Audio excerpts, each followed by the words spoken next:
అందరికీ నమస్కారం. నా పేరు Dhananjaya Rao. Welcome to Kakatiya academy. So APSC group 2 అయితే మనకి నెక్స్ట్ సండే ఎగ్జాక్ట్గా 25th ఫిబ్రవరి రోజైతే ఎగ్జామ్ అయితే మనకు ఉంది. సో ఈ ఎగ్జామ్ కరెక్ట్గా చూసుకున్నట్లయితే ఈరోజు సండే, ఇది తీసేసినట్లయితే ఇంకా 6 days మాత్రమే ఉంది. మరి ఈ 6 daysకి వచ్చేసరికి ముఖ్యంగా ఫస్ట్ నుంచి ప్రిపేర్ అయిన వాళ్ళకి ఒక రకమైన టెన్షన్ అయితే ఉంటుంది. లేటెస్ట్గా ప్రిపరేషన్ స్టార్ట్ చేసిన వాళ్ళకి వచ్చేసరికినేమో ఇంకా రివిజన్స్ అవ్వలేదని భయం ఉంటుంది. అది కాకుండా కొంతమంది ఓన్లీ బిట్స్ మాత్రమే ప్రిపేర్ అయ్యి ఎగ్జామ్ రెడీ అవుతున్నారు, వాళ్ళకి మాత్రం ధీమా ఉంటుంది. ఇలా 3 రకాల కేటగిరీస్ అయితే నాకు కనిపించారు. ఎందుకంటే రోజు చూస్తున్నాం బయట మనం.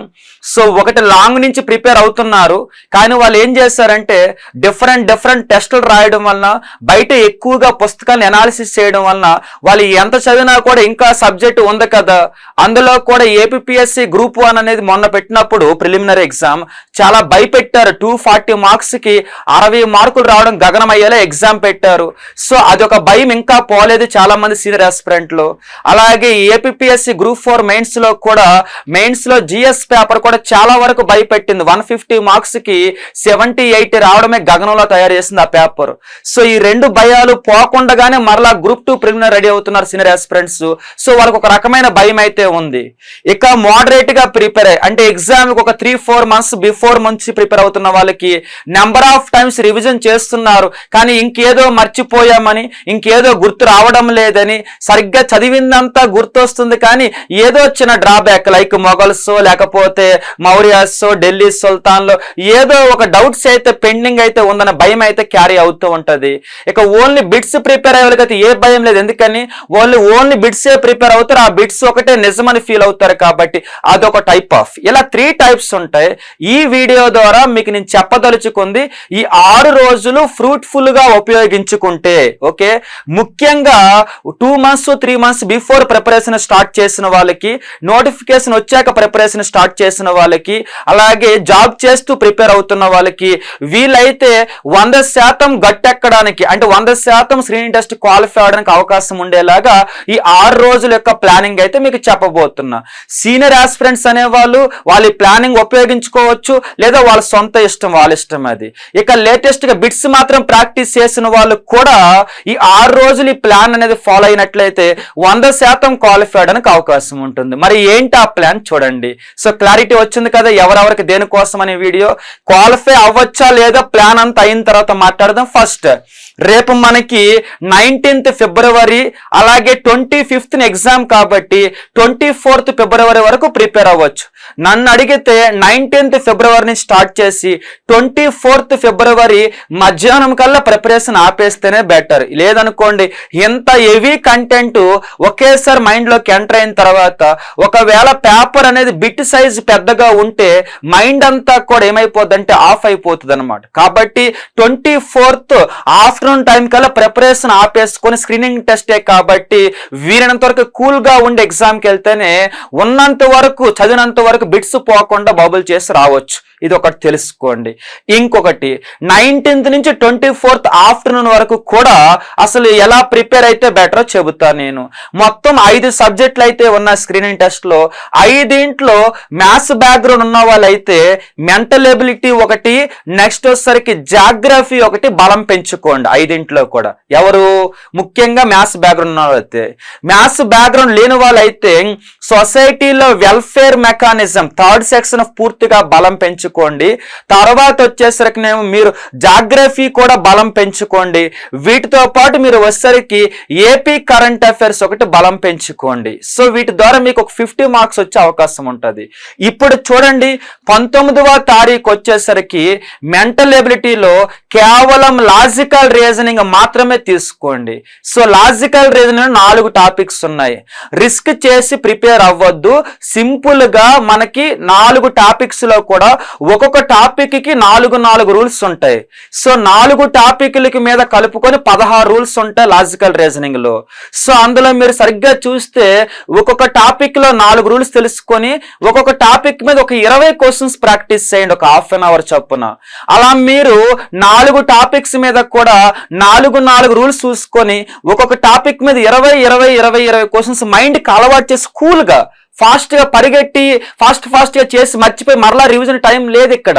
కాబట్టి మరలా రివిజన్ చేయాలనుకోవడం మూర్ఖత్వం, టైం లేదు. కాబట్టి సింపుల్గా వచ్చేసరికి లాజికల్ రీజనింగ్ లో ఒక్కొక్క టాపిక్ 4 రూల్స్ ఉంటాయి. 4 రూల్స్ నేర్చుకొని ఒక్కొక్క టాపిక్ మీద 20 క్వశ్చన్స్ చొప్పున హాఫ్ అన్ అవర్ ఒక టాపిక్ చొప్పున 2 hours లో లాజికల్ రీజనింగ్ కంప్లీట్ చేసేసేయండి 19th రోజు. ఓకేనా? ఇదే 20th వద్దాం. మెంటల్ ఎబిలిటీలో ఏం చేస్తే బెటర్? 20వ తారీఖు వచ్చేసరికి మెంటల్ ఎబిలిటీలో మరొక 3 hours తీసుకొని పై చార్ట్స్ మీద ఒక 1 hour ప్రాక్టీస్ చేయండి. Single pie chart, double pie chart, percentage ఆధారంగా పై చార్ట్, కోణం ఆధారంగా పై చార్ట్ అని 4 రకాలు ఉంటాయి పై చార్ట్. ఒక 1 hour ప్రాక్టీస్ చేయండి. Okay, pie chart. ఇంకొక 1 hour వచ్చేసరికి మనకి టేబులర్ ఫార్మ్ ఆఫ్ డేటా ఉంటది. టేబులర్ ఫార్మ్ ఆఫ్ డేటాలో కూడా percentage tabular form of data, ratio tabular form of data, ఇది కాకుండా numerical tabular form of data, tabular form of డేటాతో పాటు పై చార్ట్ కలిపి ఒకటే డయాగ్రామ్ ఇవ్వచ్చు. ఇలా 4 రకాలు ఉంటాయి. వీటిని ఒక 1 hour ప్రాక్టీస్ చేయండి. ఒక్కొక్క డయాగ్రామ్ మీద అంటే ఒక్కొక్క మోడల్ మీద 2 చేయండి. డయాగ్రామ్ సింపుల్ అవుతుంది. ఆ తర్వాత వచ్చేసరికి మనకి హిస్టోగ్రామ్స్ కానీ లైన్ గ్రాఫ్స్ కానీ ఉంటాయి. అయితే ఇందులో మీరు హిస్టోగ్రామ్స్ చేయండి కానీ లైన్ గ్రాఫ్స్ చేయొద్దు. ఈ టైంలో ఇబ్బంది పడతారు. కాబట్టి హిస్టోగ్రామ్స్ ఒకసారి చూసుకోండి. ఓకేనా? సో దీనివల్ల మీకు ఏమైందంటే అవి పెద్దగా రావు క్వశ్చన్స్ కింద, మాక్సిమం ఫస్ట్ రెండిట్లో వస్తే హిస్టోగ్రామ్స్ కూడా చూసుకోండి. ఇలా మనకి రెండో రోజు కరెక్ట్గా 3 hours కూర్చుంటే డేటా అనాలిసిస్ ప్రాక్టీస్ అన్ని మోడల్స్ వెళ్ళేటప్పుడు కూల్గా నీట్గా 3 hours ప్రతి మోడల్ మీద ఒక్కొక్క టైప్ ఆఫ్ నేర్చుకుని వెళ్ళాలి. ఆవేశపడి పైన చూస్తే కుదరదు. ఓకే, నెక్స్ట్ మనం 21వ తారీఖు వచ్చామనుకోండి, ఇదే మనకి మెంటల్ ఎబిలిటీ వచ్చేసరికి నేమో బ్లడ్ రిలేషన్షిప్ ఉంటుంది కదా, 4 మోడల్స్ ఉంటాయి. 4 మోడల్స్ లో ఒక్కొక్క మోడల్ మీద 5 క్వశ్చన్స్ చూసుకున్నా కూడా మీకు కరెక్ట్ గా హాఫ్ అన్ అవర్ లో బ్లడ్ రిలేషన్షిప్ ప్రాక్టీస్ అవుతుంది. కానీ ప్రతి మోడల్ టచ్ చేయండి, ప్రతి మోడల్ 5 క్వశ్చన్ ప్రాక్టీస్ చేయండి చాలు. Okay, blood relationship half an hour అయిపోతుంది కదా.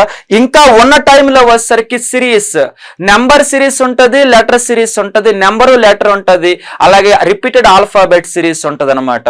సో ఈ 4 మీద కూడా ఒక్కొక్క టాపిక్ మీద హాఫ్ అన్ అవర్ స్పెండ్ చేయండి.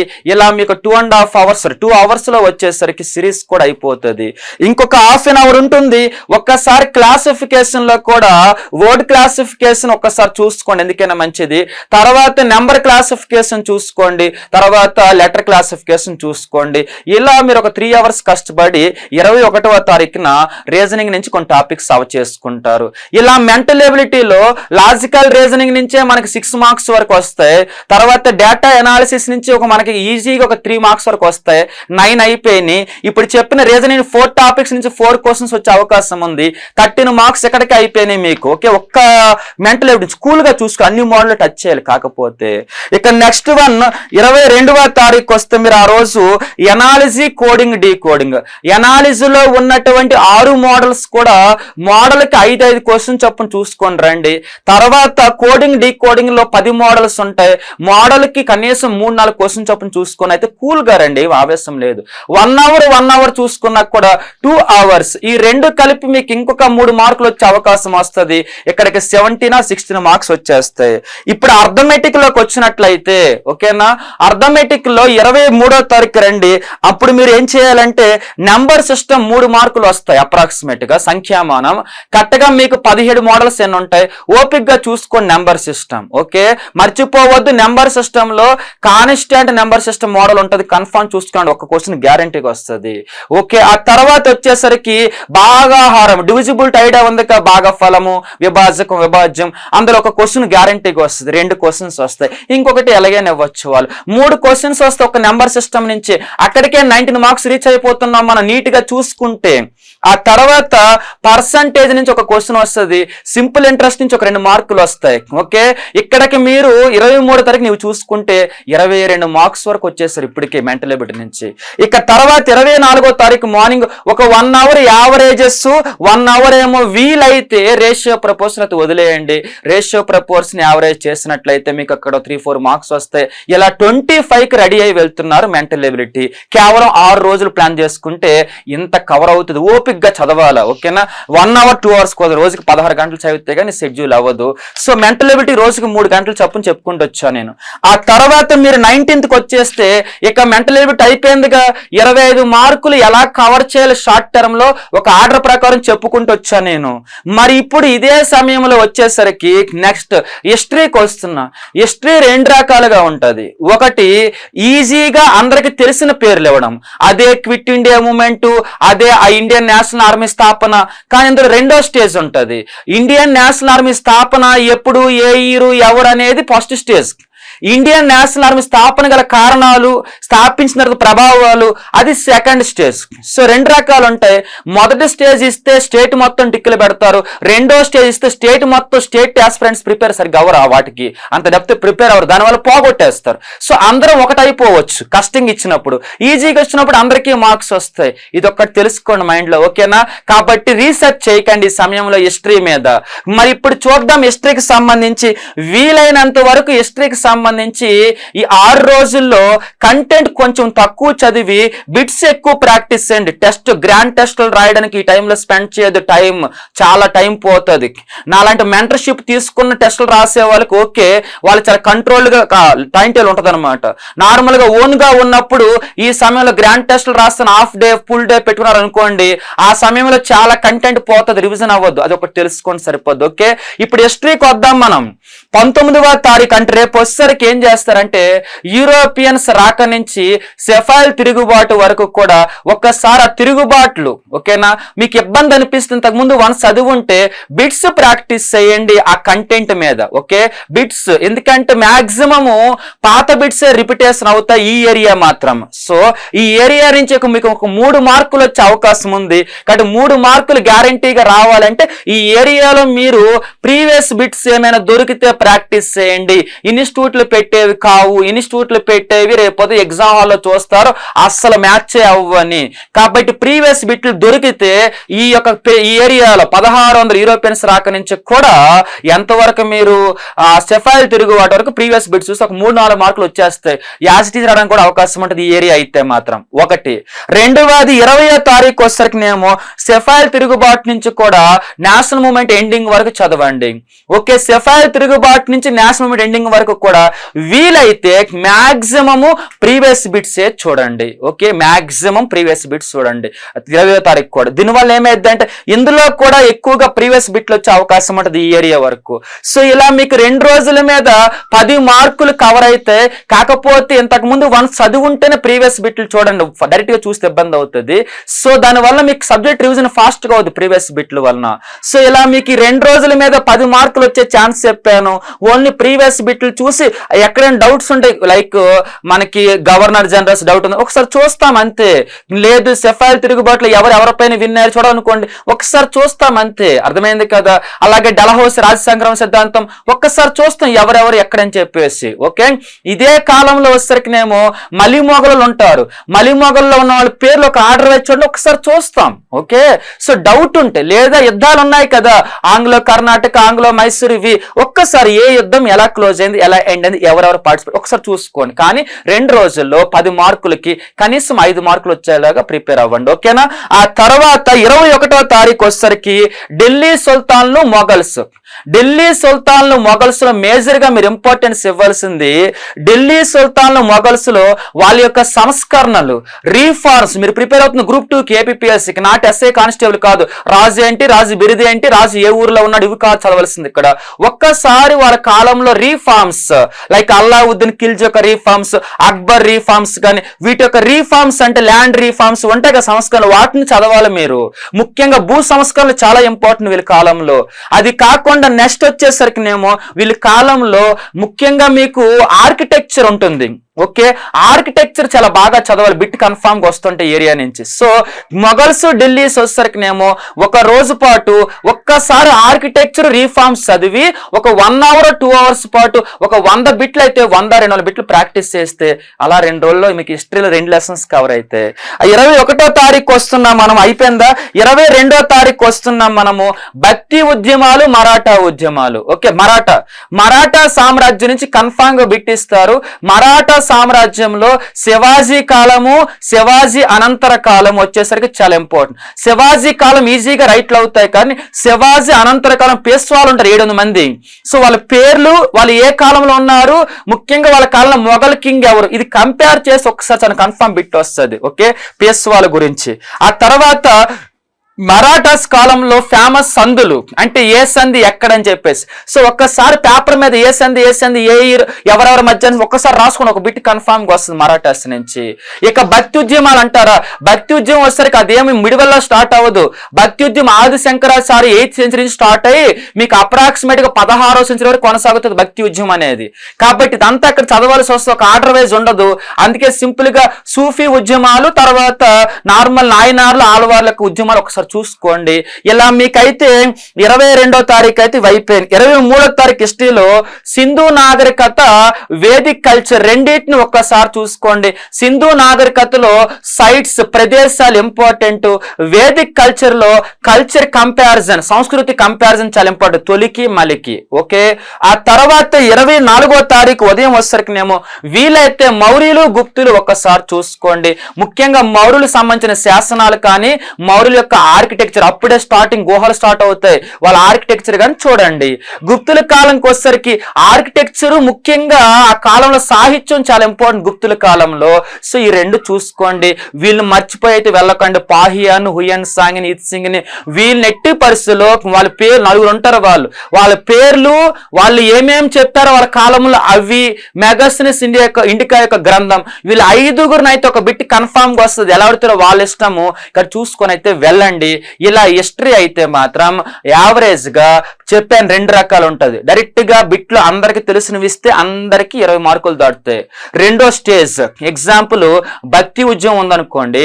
భక్తి ఉద్యమం మీకు తెలిసే తెలీదు, కానీ మొట్టమొదటి మసీద్ అనేది 7th సెంచరీలోనే నిర్మిస్తారు తమిళనాడులో. ఓకే, అది తెలియాలంటే ఇప్పుడు నీకు ఆ పుస్తకం అలా ఉండదు, ఇప్పుడు రీసెర్చ్ చేయకండి. ఎందుకని మనకు తెలిసింది అది కాదు కదా కాలం అనేది, ఢిల్లీ స్టార్టింగ్ కదా స్టార్ట్ అయ్యేది మసీద్ నిర్మాణం అంతా. ఈ టైప్ ఆఫ్ డౌట్లు వస్తాయి, అర్థమైందా? అంతేగాని ఒక తమిళ బ్రాహ్మణుడు కాస్త అరబ్ కంట్రీస్ కి వెళ్ళి ఇస్లాం తీసుకొని ఇండియా వచ్చి తమిళనాడులో మసీదు నిర్మించాడు, ఇవన్నీ మీకు దొరకవు, ఇబ్బంది అవుద్ది. ఈ సమయంలో ఆ రిస్కులు చేయకండి. కాబట్టి ఉన్నదే చదవండి, వీలైనంత వరకు బిట్స్ ప్రాక్టీస్ చేయండి. కొన్ని డౌట్ కార్నర్స్ మాత్రం ఒకసారి చూసుకోండి టైంలో. ఓకే, 2 సబ్జెక్టులు 20 మార్కులు వచ్చేలా చెప్పాను, మెంటల్ ఎబిలిటీ 25 రీచ్ అయ్యేలా చెప్పాను. కానీ రెండిట్లో నేను చెప్పిన వాటిలో మీకు కనీసం 60%, ఒక 30 వస్తే హ్యాపీ అన్నమాట, చాలు. ఇంకో కొన్ని మార్క్స్ కోసం కష్టపడదాం. ఓకే, నెక్స్ట్ 19వ తారీఖు వద్దాం. ఇండియన్ సొసైటీలో కన్ఫామ్ గా ప్రతి ఒక్కరు ఇష్టం ఉన్నా లేకపోయినా బిట్స్ పక్కన పెట్టి ఈ సమయంలో ఇండియన్ సొసైటీలో బిట్స్ చేయకండి. ఒక అందులో కూడా వెల్ఫేర్ మెకానిజం బిట్స్ చేయకండి. అన్ని పథకాలని, అన్ని ప్రోగ్రామ్స్ ని, కమిషన్ని, కమిటీలని, వెల్ఫేర్ మెకానిజం 3rd సెక్షన్ కూలంకుషంగా నీటిగా చదవండి. టైం అయినా పర్లేదు, ఎందుకంటే 10 మార్కుల కంటే ఎక్కువే. సిలబస్ లో 3 పార్ట్లు ఇచ్చారు, కానీ 30 మార్కులని కరెక్ట్గా పార్ట్కి 10 మార్క్స్ చొప్పున ఇవ్వాల్సిన రూల్ ఏం లేదు. అది వాళ్ళ ఇష్టం కదా, ఇస్తారని ఎవరైనా చెబితే అది అబద్ధం. గ్రూప్ 1లో ఇవ్వాల. గ్రూప్ 1లో హిస్టరీలో 3 పార్ట్లు ఇచ్చి ఏన్షియంట్ హిస్టరీ నుంచి 26 బిట్లు ఇచ్చేసాడు ఏకంగా. కాబట్టి అలా ఎవ్వరు అది చెప్తే తప్పు. కానీ వెల్ఫేర్ మెకానిజం ఒకటే 10 నుంచి 15 మార్కులు వచ్చే అవకాశం ఉంటుంది. కాబట్టి అది ఒక్కటి బాగా చూసుకోండి. సొసైటీలో నీట్గా చూడండి. కనీసము డైలీ 4 అవర్స్ చొప్పున ఒక 3 days కూర్చొని చూడండి. కానీ 10 నుంచి 15 మార్కులు పాకెట్లో పడాల, ఫిక్స్ అంతే, పైపైన అవసరం లేదు. ఓకే, కాబట్టి 19వ తారీఖు 20, 21 కూడా వెల్ఫేర్ మెకానిజమే చూసుకోండి, గ్యారంటీ మార్క్స్ అక్కడ. ఆ తర్వాత 22వ తారీఖు వచ్చేసరికి 2వ సెక్షన్, లైక్ ముఖ్యంగా తత్వాలు, కులతత్వం, ప్రాంతీయతత్వం, మతతత్వాలు ఉంటాయి కదా. మతతత్వం ఒకసారి చూసుకోండి. ఇక్కడ కులతత్వం, ప్రాంతీయతత్వం అసలు సొంతంగా రాసే వచ్చండి. మీ అందరికీ ఆన్సర్ ఈజీగా తెలుస్తుంది. మీకు తర్వాత నవ్వుకుంటారు కూడా పేపర్ చూసి. బయట ఏదో భయపెడుతున్నారు, కానీ నిజంగా పుస్తకాల్లో ఉన్నట్టు ఉండదు భాష అక్కడ. నేను తెలంగాణ గ్రూప్ 2కి చూశాను కదా, భాష చాలా ఈజీగా ఉంటుంది, లాంగ్వేజ్. కులతత్వం అనేది నువ్వు సొంతంగా టిక్లు పెట్టవచ్చు, ఆప్షన్ ఏది రైట్ ఏది రాంగ్ అని చెప్పేసి. కాబట్టి భయపడదు. 2nd సెక్షన్ మాత్రం బిట్స్ ప్రాక్టీస్ చేయండి. 3rd సెక్షన్ బిట్స్ చేయొద్దు వెల్ఫేర్ వెల్ఫేర్ మెకానిజం. సెకండ్ మాత్రం ఒక్కసారి బిట్స్ చూసుకోండి. ఓకే, తర్వాత 23వ తారీఖు 24వ తారీఖు 24 వద్దులండి, వదిలేయండి సొసైటీ. 23వ తారీఖు మాత్రం సొసైటీ ఏం చేయాలంటే కన్ఫామ్ గా ఫస్ట్ సెక్షన్ లోకి వచ్చేసి అందులో కూడా బిట్స్ ప్రాక్టీస్ చేయండి. తక్కువ టైం ఉంది కదా. ఇలా మీరు సొసైటీ నుంచి ఒక్క welfare mechanism second one first one బిట్లు చేయడం వల్లనే మీకు 20 మార్కుల వరకు వచ్చే అవకాశం ఉంటుంది. ఇందాక చెప్పాను 30 వరకు కష్టంగా ఇచ్చినా కూడా 20 ఈజీగా ఇస్తారు సొసైటీ సారి, ఎప్పుడు అలాగే ఇస్తారు. సో 50 మార్కులు ఎక్కడికే వచ్చేస్తాయి నీకు 3 సబ్జెక్టులకే. కష్టంగా ఉన్నా ఈజీగా ఉన్నా ఈ 6 days బాగా కష్టపడినా కూడా. నెక్స్ట్ వన్కి వద్దాం మనం, జాగ్రఫీ. చూడండి, జాగ్రఫీ టైంలో రిస్కులు చేయకూడదు. సింగిల్ రీడింగ్ అంటారు తెలుసా మీకు? అంటే అలా బుక్ చూసుకుంటూ ఎస్ అని చెప్పి తిప్పుతాం, అలా చదవాలి జాగ్రఫీ. సో జాగ్రఫీలో ఏపీ జాగ్రఫీ వచ్చేసరికినేమో 19వ తారీఖు 20వ తారీఖు సింగిల్ రీడింగ్ ఇవ్వండి. వన్స్ ఏదైనా బిట్స్ ఉంటే చూడండి. బిట్స్ కంటే కూడా సింగిల్ రీడింగ్ ఇంపార్టెంట్, ఎందుకంటే బిట్స్ యాజ్ ఇట్ ఈజ్ రావు ఏపీ జాగ్రఫీలో. కానీ ఎందుకంటే ఏపీ జాగ్రఫీ పెద్ద ఎగ్జామ్స్ అడగరు కదా ఎప్పుడు కూడా, ఫస్ట్ టైం ఇలా స్పెషల్ చేయడం కాబట్టి బిట్స్ కంటే కూడా ఒక్కసారి మీరు ఏం సింగిల్ రీడింగ్ ఇస్తే బెటర్. ఏపీ జాగ్రఫీలో కూడా ఎక్కువ ఇంపార్టెన్స్ ఇవ్వాల్సింది ఫిజికల్ జాగ్రఫీ, అడవులు మాత్రమే ఎక్కువ ఇంపార్టెన్స్ ఇవ్వండి. వీటి ద్వారా మీకు ఒక 3-4 మార్కులు వచ్చే అవకాశం అయితే ఉంటుంది. ఇక నెక్స్ట్ 21వ తారీఖు 22వ తారీఖు 23వ తారీఖు ఈ 3 రోజులు కూడా వీలైతే 21, 22, 23 కూడా ఇండియన్ జాగ్రఫీలో ముఖ్యంగా మీరు ఫిజికల్ జాగ్రఫీ మొత్తం చదవండి. అంటే 2వ లెసన్ నైసర్గిక స్వరూపం ఉంటుంది కదా, అది నీట్ గా చూడండి. మొదటి లెసన్ ఉనికి ఉంటుంది కదా, నీట్ గా చూడండి. నదీ వ్యవస్థ మర్చిపోవద్దు. ఈ 3 తర్వాత మీరు మేజర్ గా చూసుకోవాల్సిన సరికి అటవీ, ఫారెస్ట్ నుంచి కన్ఫామ్ క్వశ్చన్ వస్తుంది, డేటా తక్కువ ఉంటది, బాగా చూసుకోండి అడవుల గురించి. ఖనిజాలు కన్ఫ్యూజ్ అయి మర్చిపోతారు, అడవులు అయితే మర్చిపోవద్దు. అడవుల తర్వాత మీరు చూసుకోవాల్సింది పాపులేషన్, జనాభా ఎలాగో మీరు అక్కడ చదివేసి ఉంటారు ఎకానమీలో. సో ఇవి చూసుకున్నప్పటికీ కూడా ఇండియన్ జాగ్రఫీలో యావరేజ్ గా నీకు వచ్చే మార్క్స్ వాళ్ళకు 10 దాటి ఇస్తే మాత్రం నీకు కన్ఫామ్ గా 7, 8 రైట్ అవుతాయి. అంత బాగుంది. ఇండియన్ జాగ్రఫీ ఈజీగా ఇస్తారు, గుర్తుపెట్టిన. ఎవరైనా టఫ్ గా ఉందన్నారు అనుకోండి, నిజం కాదు, ఇండియన్ జాగ్రఫీ ఈజీగా ఇస్తారు. సో ఇలా మీరు వరల్డ్ జాగ్రఫీ ఉంది కదా, అంతా చదవలేరు కదా, సౌర కుటుంబం బాగా చదువుకోండి ఒక్కసారి, బిట్స్ ఈజీ టిక్ పెట్టవచ్చు. ఆ తర్వాత ఖాళీ ఉంటే శిలలు రకాలు వరల్డ్ జాగ్రఫీలో డిజాస్టర్ మేనేజ్మెంట్ చూసుకోండి ఒక్కసారి. డిజాస్టర్ మేనేజ్మెంట్ లో కూడా వీలైతే మానవ జనిత విపత్తులు కాకుండా సహజ విపత్తులో భూకంపాలు, సునామీలు, తుఫాన్లు ఒక్కసారి చూసుకోండి. 2005 ఏంటది నేషనల్ డిజాస్టర్ మేనేజ్మెంట్ యాక్ట్ ఒక్కసారి పైన చూసుకోండి, ఎందుకంటే బిట్స్ కన్ఫర్మ్ వస్తాయి. సో ఇలా మీరు జాగ్రఫీ అయితే కవర్ చేయండి. ఇంకా మిగిలిన వరల్డ్ జాగ్రఫీ టచ్ అయ్యేది తక్కువ సమయంలో. వీటిలో మీకు కన్ఫామ్ గా ఒక 15-20 మార్కులు వచ్చే ఛాన్స్ ఉంటుంది. ఇక్కడికి మీరు 65కి వెళ్ళిపోతున్నారు. నెక్స్ట్ ఇంకొకటి పెండింగ్ ఉందిగా, current affairs. AP current affairs మన యూట్యూబ్ ఛానల్లో ఒక 50 ఇంపార్టెంట్ కాన్సెప్ట్ చెప్పాను నేను.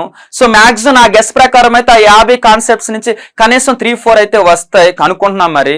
సో అలా ఏంటంటే మీరు వీలైనంత వరకు ఏం చేయాలంటే ఈ current affairs, AP current affairs బాగా చూసుకోండి, ఈజీగా టిక్కులు పెట్టచ్చు. కంటెంట్ తక్కువ ఉంది, ఇంపార్టెంట్ టాపిక్స్ అన్ని కలుపుకొని కూడా ఎగ్జామ్కి వచ్చే వాటిలో 60-70కి మించి లేవు. కాబట్టి దీని ద్వారా మీకు మంచి మార్క్స్ వస్తాయి అన్నమాట. ఏపీ కరెంట్ అఫైర్స్ ఇచ్చిన 4-5 బిట్స్ కూడా.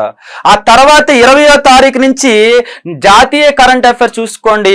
20వ తారీఖు వచ్చరికినేమో ఒక 1 అవర్ పాటు క్విక్ రివిజన్ గా ఏం చూడొచ్చు, డేట్స్ ఇంపార్టెన్స్ చూస్తే, 1 అవర్ పాటు పుస్తకాల రచయితలు చూస్తే, 1 అవర్ పాటు స్పోర్ట్స్ చూస్తే, తర్వాత రోజు 21 వచ్చరికి 1 అవర్ పాటు నివేదికలు చూస్తే, 1 అవర్ పాటు కమిటీలు చూస్తే, 1 అవర్ పాటు మిలిటరీ ఎక్సర్సైజులు చూస్తే, తర్వాత రోజు 22వ తారీఖు 1 అవర్ పాటు వచ్చేసరికి 2 అవర్స్ పాటు వచ్చేసరికినేమో మీరు అక్కడ ఇటీవల G20 జరిగింది, అలాగే ఇస్రో యొక్క ప్రయోగాలు కానీ బిట్స్ కన్ఫర్మ్ వస్తాయి కదా, ఇవి ఒకటి ఉన్నాయి. అవి కాకుండా నెక్స్ట్ వచ్చరికి COP28 జరిగింది ప్రపంచంలో, అది ఒకటి. కానీ ఇటువంటి మేజర్ ఇన్సిడెంట్లు వచ్చరికి చూసుకోవాలా.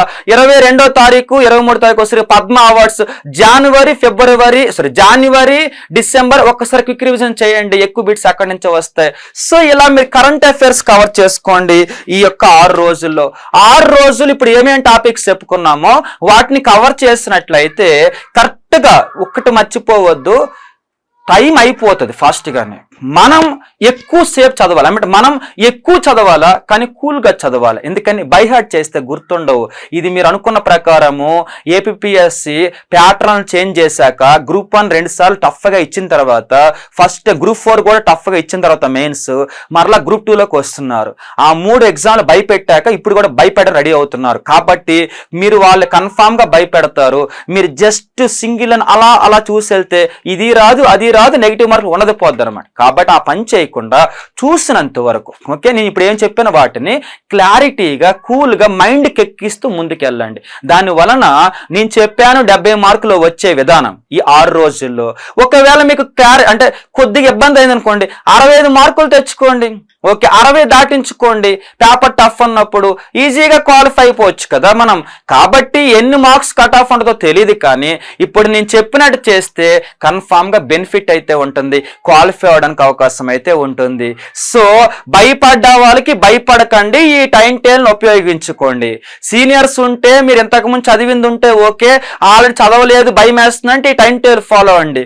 ఓన్లీ బిట్స్ మాత్రం చూసుకుని ఎగ్జామ్ రెడీ అవుతారు కదా, వాళ్ళు ఓన్లీ బిట్స్ చూసుకునే వాళ్ళకి ఇప్పుడు నేను బిట్స్ చూడండి, సొంత బిట్స్ కాకుండా అర్థం లేకుండా ఆర్డర్ వైజ్ బిట్స్ చూస్తే ఇంటర్లింక్ చేయొచ్చు. సో ఇలా మీరు క్వాలిఫై అవడమే మాకు కావాలి. క్వాలిఫై అవడం కోసమే ఇంత దగ్గర సమయంలో కూడా మీకోసం చాలా టైం స్పెండ్ చేసి వీడియో అయితే చేసాం.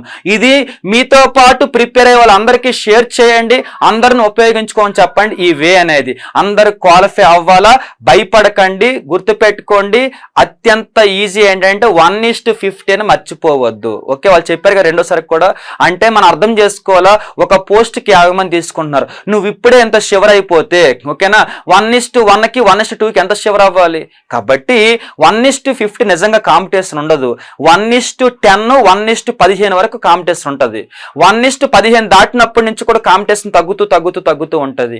ఒక్కసారి 1:20 దాటింది అనుకోండి కాంపిటీషన్ సడన్ గా పడిపోద్ది. అంటే అందరూ క్వాలిఫై అవడం ఛాన్స్ ఇస్తుంది.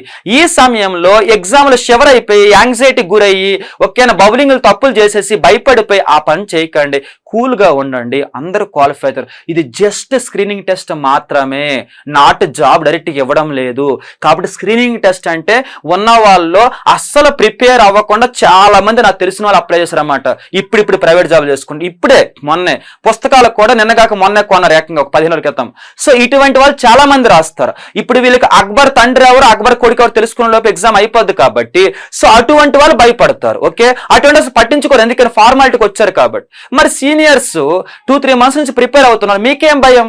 ఈజీ క్వాలిఫై అవుతారు మీరు. కాబట్టి భయపడకుండా ప్రిపేర్ అవ్వండి. ఓకేనా మరి కూల్గా ప్రిపేర్ అవ్వండి, భయపడద్దు. నెక్స్ట్ సండే ఎగ్జామ్ రాసినప్పుడు వీలైనంత వరకు మ్యాక్సిమం ప్రెజెంటేషన్ ఇద్దాం. ఎగ్జామ్కు ముందు మరొకసారి మీకు ఎగ్జామ్ ప్రెజెంటేషన్ ఎలా చేస్తే మంచి మార్క్స్ వస్తే చెబుతాను. ఎందుకంటే 3 times గ్రూప్ 1 స్క్రీన్ టెస్ట్ రాశాను, 3 times మెయిన్స్ రాశాను, ఇంకా స్టేజెస్ కూడా చాలా చూసాను దీంట్లో ఈ ఏపీఎస్ సంబంధించి గ్రూప్ 1 పాయింట్ ఆఫ్ వ్యూలో. కాబట్టి నాకున్న ఎక్స్పీరియన్స్ మీకు షేర్ చేస్తాను అనమాట. కాబట్టి వీలైనంత వరకు కూడా కూల్గా ఉండండి, చెప్పిన ప్యాటర్న్ ఫాలో అవ్వండి. ఓకేనా మరి బాగా ప్రిపేర్ అవ్వండి, భయపడవద్దు. ఇక స్టార్ట్ చేయండి ప్రిపరేషన్ అనేది. ఓకే థ్యాంక్ యూ మరి.